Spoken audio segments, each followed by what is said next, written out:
Assalamu alaikum everyone. Wonderful morning, wonderful afternoon, wonderful evening, and wonderful night. I'm Rehan Foundation. I'm from Karachi, Pakistan. Today we have a very special guest with us today.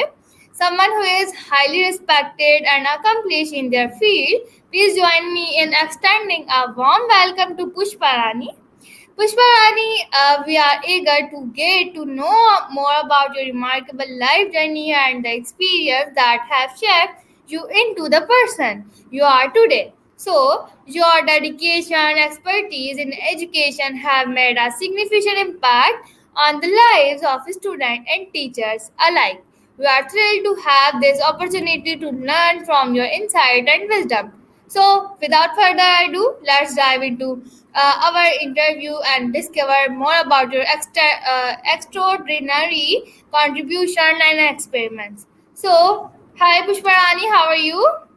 Fine, thank you. And from a very sunny and hot Malaysia. Oh my god. So, first of all, please introduce yourself for my viewers. All right. As you know, I'm Pushpa Rani Govindarajah. I am 60 years old today, this year. I retired as an English teacher You and a look middle very lecturer. younger.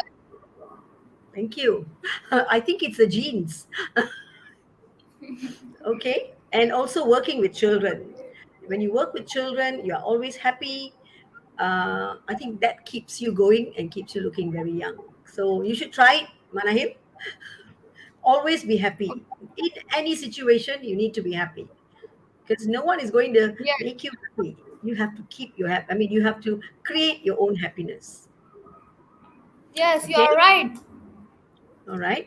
Anyway, I have two children. Both are working. One is a doctor, the other one is a chartered accountant. My husband is an economist. We are all animal Great. lovers. We are all animal lovers. We rescue a lot of animals. And I just retired. So I spend a lot of time with my pets. I have two huskies, one Persian cat, as well as a rescued rabbit. So this is a kind of a safe house for rescued animals, and then we try and rehome them. Okay, I've been teaching English for Okay. 30 Wonderful years. introduction. Pardon? Okay, can I ask more questions? Yes. Okay. My first question is that can you tell us about your experience as an English, Maths, and Visual Arts teacher at Pulau Indah Secondary School in Malaysia? What were your main responsibilities and achievements in this school? Okay. In this school, I started teaching in 2014. I only taught English in the school, but I did remedial maths with my students. The students that I was teaching English, I was the homeroom teacher to a certain group of students, and I found out that they all failed their maths. Out of 40 of them, 39 failed, and that one person who passed had only 40%. Right? That means he was on the borderline. So I conducted maths classes after school, basic maths classes to help the maths teacher understand what is actually the problem the students have with maths. Visual arts, I did not do in this school because we had too many teachers teaching visual arts. So it was only the English that needed teachers because my school is a rural school. It's not from the town. Students don't go for tuition. We have to make sure they pass English. And English was very, very um, scarcely, I should use the word, scarcely spoken in the school. Because I think in Malaysia, a lot of teachers concentrate on the writing and sitting for exams and the reading. Those are required in the exams. Speaking is not was not tested about 5 years ago. Since 5 years ago, they started testing English speaking for exams, students. So when I came to this school, it was very, very awkward because I had to teach English in Bahasa Malaysia, which is actually the national language in this country. So I had to actually think up of new ways on how to get the students to speak English in this school. It was not easy, yeah? Very, very difficult. Okay, has that answered your question? Okay, great. Thank you so much for sharing your thoughts. So, my next question is that how do you develop your expertise in 21st century teaching and learning skills? Can you provide examples of how you have incorporated these skills into your teaching methods? All right. When I came to this school, there was a program going on in the school. It's called the Trust School Program. Okay, now this program, they managed to get a private sector uh, um, company by the name of Westport. All right, and they are a very big company. So they invested 3 million in this program for the school. What they did was they got educators, yeah, and education consultants to come into the school to retrain the teacher. It's nothing about retraining the students, yeah. It's all about retraining the teacher's mindset. Okay, so when we started this program in 2014, and I became a middle leader in this program, and I realized that I learned a lot about the 21st century teaching, and I have done a lot of injustice to my students because most of the time it's teacher centered. The classrooms are always teacher centered. Homework is given, the usual, and that's it. You come back to school the next day, and we have the next lesson. But 21st century, all right, for example, in English, when I start my class by asking the students questions. What did they learn from the last lesson? So they need to go back and do their revision. If they do not, if they're not able to answer my question, they have to stand until they can answer my question. So that actually forces them to speak in English. So I actually teach them how to answer those questions. You need to train students to answer questions. Yeah, you can't just expect them to answer questions. I realized that was something that I needed to do. So what I did was I told them, you have your success criteria, you have your learning objectives in your text, in your exercise book, because I get them to write down those things. Go back home, talk to your parents about what you learned in English, talk to your family during the dinner time, so that you can remember what I taught you during the lesson. So when you come back to school and you see me the next day, you can tell me what what did you learn from the last lesson. So it took some getting used to. The students had to get used to it, and it is very successful in all the classes. They're very happy. It's a happy classroom because they do most of the speaking. Another example is there are lots and lots of group activities going on. Right, we exchange group members, or we have roles. Yeah, each of them have to take roles in the group. So, and the roles taken by them is: number one, you are a leader. If you are number two in the group, you are the secretary. If you are number three, you are the timekeeper. I call them the busybody because they need to make sure everybody's doing their work. All right, and the fourth person will be the presenter. So weekly, the roles change. So the number two becomes a leader second week, and number three becomes the secretary, and so on and so forth. So everybody gets a chance to become a leader in 4 weeks. And then you go back. The fifth week, you go back to the first one. So the activities are all, so they are very happy because everybody gets a chance to participate. So the 21st century skills, if learned properly and practiced properly in the classroom, you have a happy classroom, you have an exciting classroom as well. Thank you so much for sharing. So now let's move on to next question. As a Yeah. middle leader in trust school, what leadership strategies did you employ to foster collaborations and improve student outcomes? Okay.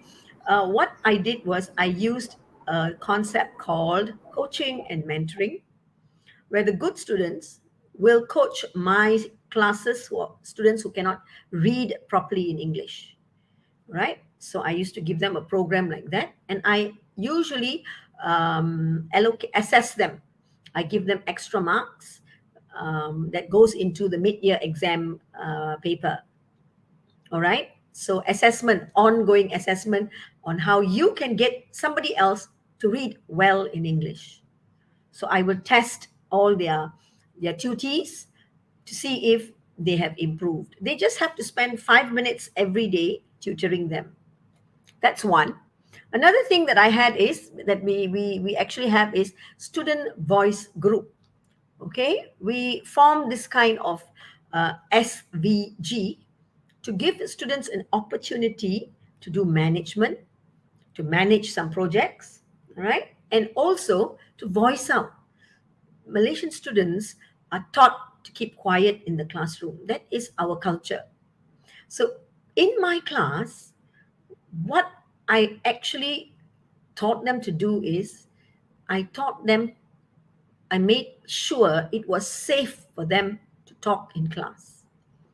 When questioning, they can say anything they want. Because if I don't know what you're thinking, I cannot help you become a good student, a polite student, a student which has manners and things like that. So my class is actually my classes throughout my 34 years is a different class. All right. I made sure I made a difference in their lives. So as a middle leader, I practice distributed leadership among the students as well as some of my teachers that I was actually coaching and mentoring.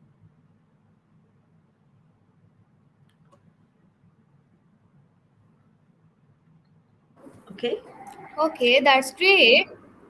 So, could you share some details about the international programs and you organized for students? What were the goals of these programs and what impact did they have on the students? Okay. Um, the pandemic, as I said before, the pandemic actually did a lot of good things for me, right? This pandemic, when it started, I started to learn new applications. I'm not an IT expert. Okay, I'm an English teacher, so the computer and I are actually very far. But because of the pandemic, it pushed many teachers to learn. All right, so the concept of lifelong learners, okay, that concept set in, okay, and opened my eyes. Every day was a learning experience for me, which is very interesting. Okay, I got younger people to teach me, although I'm a senior teacher in the school, but I gave opportunity to my youngest teachers to actually teach me.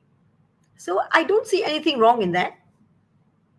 Okay, there's nothing wrong in younger teachers teaching older teachers, but not many people feel that way. They feel that if you're older, you have to be you have to be the know all for everything that's going on. But I'm sorry, I don't share that opinion. I'm of a different opinion.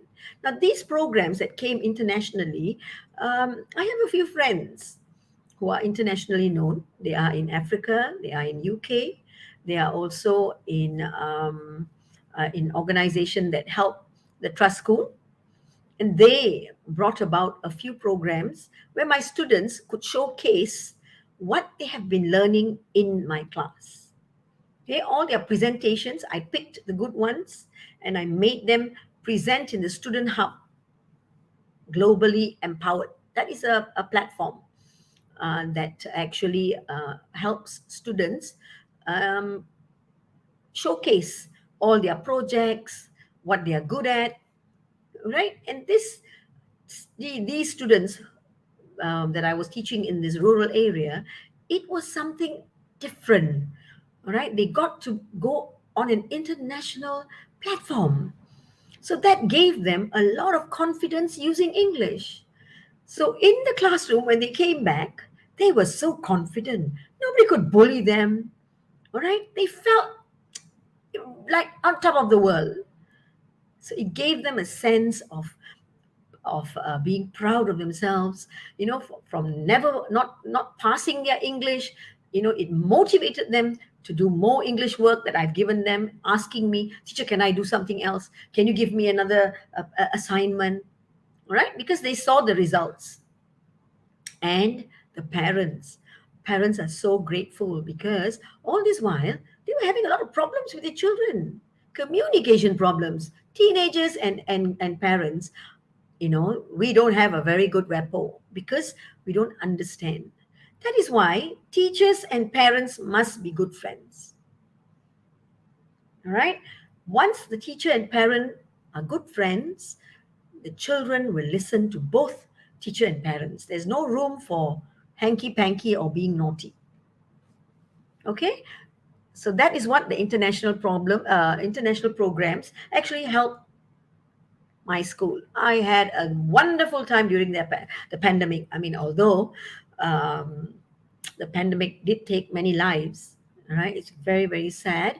But sometimes during adversities, you can see a ray of hope and good things happen to me and my students. So I don't regret going online and teaching them and doing things out of the box. No other teacher in the school did it. So I'm very, very proud of my students. Wonderful.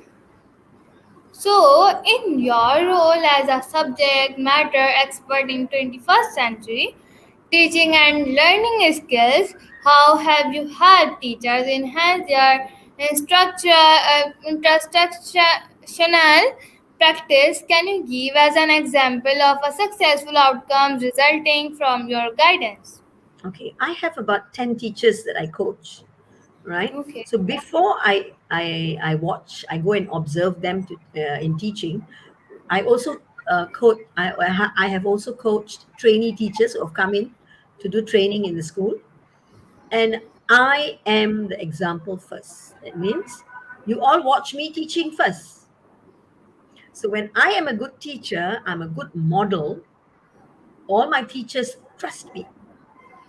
Okay? It's usually the other way about. If I am going to coach you, you teach, I will watch. Yes, Manahil, it's true, isn't it? But I don't believe in Yes. I believe in I teach first, you watch, you take notes, you tell me where I'm wrong, what could I have done better, and what went on very well in my classroom.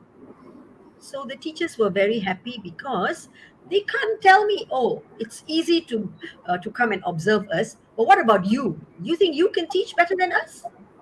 You see? Yes. Yes. So that is what I did. I guided my teachers that way by being an example, a model, teaching in a classroom. And that really worked because I'm not the boss. I am working at the same level as all the teachers. Whether you are 1 year teaching, 2 years teaching, 3 years teaching, we are all the same level. I believe in that. All right. So, how do you approach project based learning? Can you share an example of a project you implemented and explain how it benefit your students? Okay, there was 1 year, I think it was in 2018 or 19, if I'm not mistaken. We have dengue, it's very prevalent in Malaysia. Hmm. A lot of my students have actually contracted dengue. Even I have had the experience, the bad experience of having chikungunya, something like dengue Hmm. caused by a monkey, right? And we have a topic on dengue, yeah? Science topic, health science topic in our text from 15-year-olds. Form 3. It's called Form 3 in Malaysia. Malaysia, we have primary school. We call it Standard 1 right up to Standard 6. When you go to the secondary school, it is Form 1 right up to Form 5, where you do your O levels. and then you either go into tertiary straight away, or you do your form 6, which is A levels. Only then you go to the university. Okay. So what I did was, when I found out that this is a phenomena. Okay, it's called phenomenal learning. So I told my students we're going to do a project on dengue. So I divided the classroom into four or five of them in each group. I gave them tasks. Like, for example, the first group, they were going to do the model of a mosquito. They had to go and see the science teacher. They had to go and see the art teacher.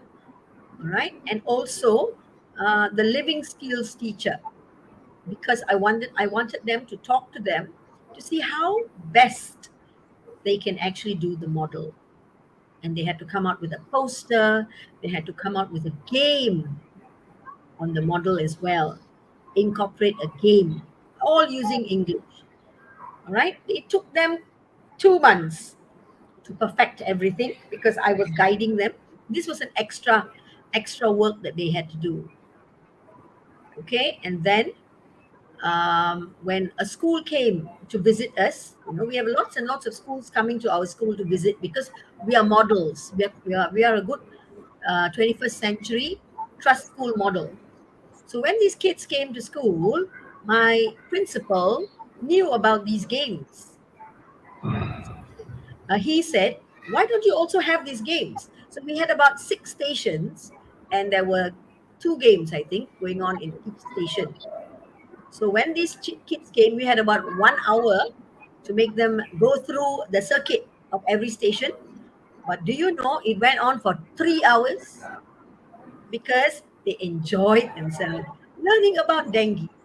After that, 2 months later, I think in October 2019, I took 2 students with one of the games to Japan. And the Japanese teachers and students were enthralled, okay, on how we learn English in Malaysia. It's such an interesting way. Okay, Yes. all right. So that's what we did. Yes.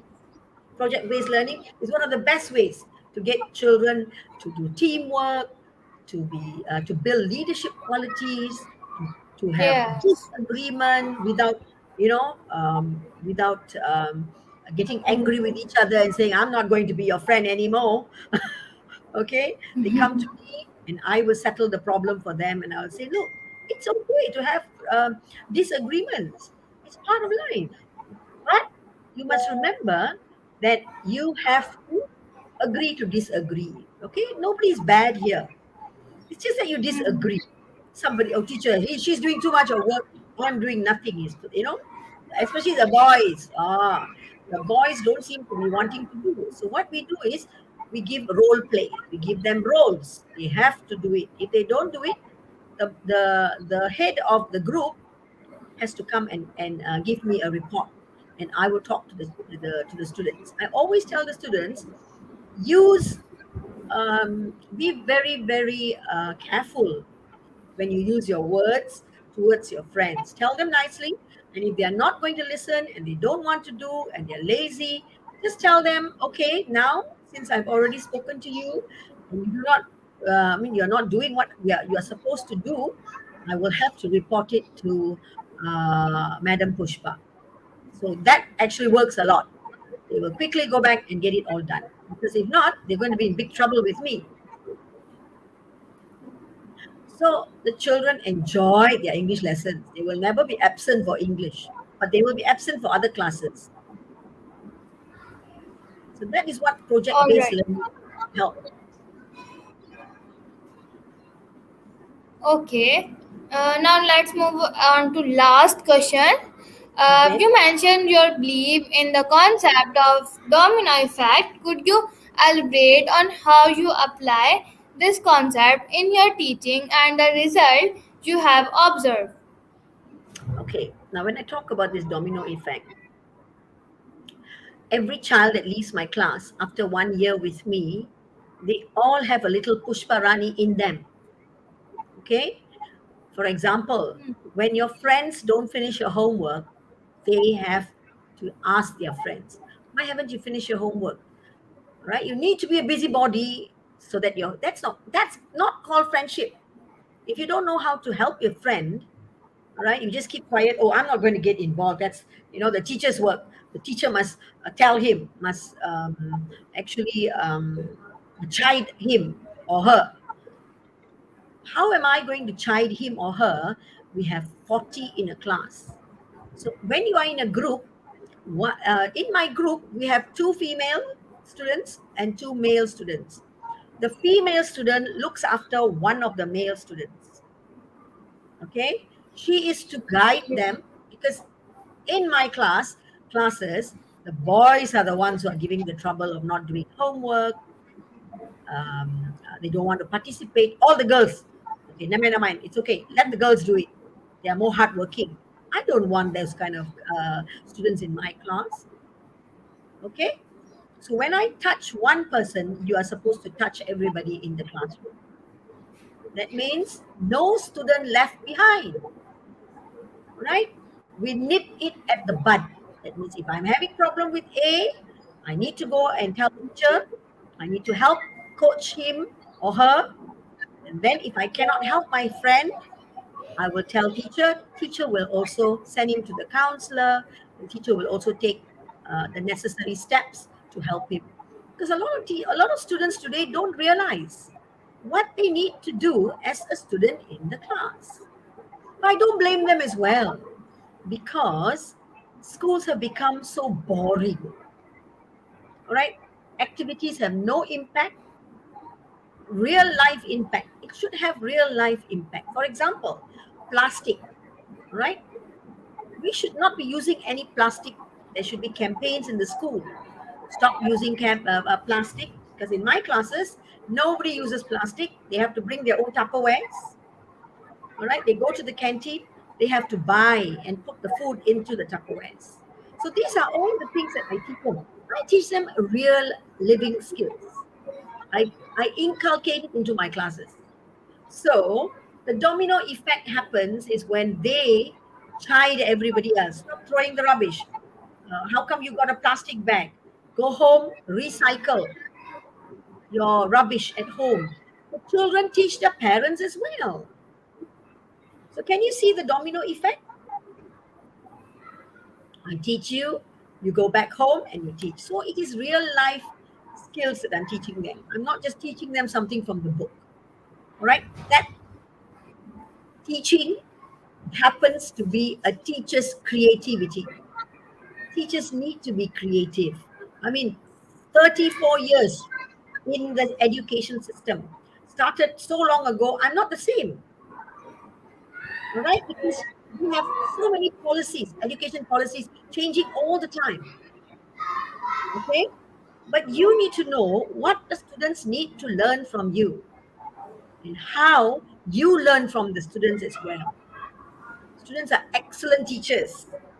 Peer teaching is so important. So a lot of my students who are good in English, I get them to coach their own friends as well as students outside my this classrooms. So it's really helped mold them, mold their characters. They become caring, loving human beings. So that's what education should be all about.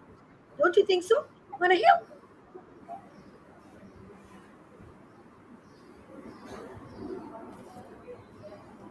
Okay, thank you. And thank you so much, Miss Pushpa Rani, for sharing inspiring journey and valuable insight with us today. Your passion for education and dedication to making a positive impact on students' life is truly commendable. Your experience and expertise have provided us with a wealth of knowledge and inspiration. We are very grateful for the opportunity to have learned from you and gain a deeper understanding of your teaching philosophy, leadership strategies, and commitment 21st century learning skills. Your initiatives such as the international programs, your project-based learning and language camps exemplify your innovation approach to dedication. Your emphasizes in development, coping mechanism, and fostering resilience in student to in essential for their personal growth and problem-solving abilities. We truly appreciate your belief in the concept of domino effects, where positive actions can create a ripple effect of change. On behalf of everyone here, I would like to express our heartfelt gratitude you to Miss Pushpa Rani. Your dedication and patience have left us a lasting impression on us, as we are confident that your contribution will continue to make a difference in the lives of many. We wish you continued success in your future endeavors and hope that you will inspire many more individuals to excel in their chosen paths.